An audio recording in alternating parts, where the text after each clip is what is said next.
Well, in Italian cooking, saffron is quite prominent. We use it in quite a few different dishes.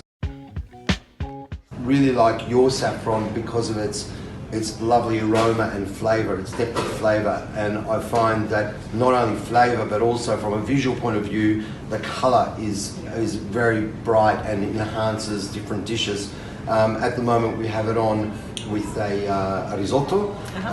We do zucchini, we do the saffron, and we use some of our lovely local reef fish from up north in Queensland. So it's like and we add the fish like at the last minute. At the moment we're using coral trout, so you get these lovely white pieces of flesh through this really yellow looking beautiful thing speckled with the zucchini. It's really tasty. Another dish I really love is we do like sarde in scapece or sarde in saor, which is basically sardines. This is a northern Italian dish. We do sardines which we fry, and then we make a marinade out of onion and pine nuts and sultanas and white wine, vinegar, a little bit of sugar, and flavour that with the saffron as well.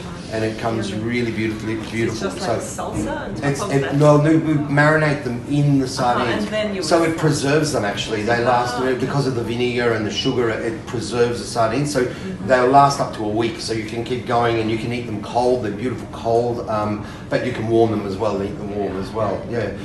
But there's many different dishes.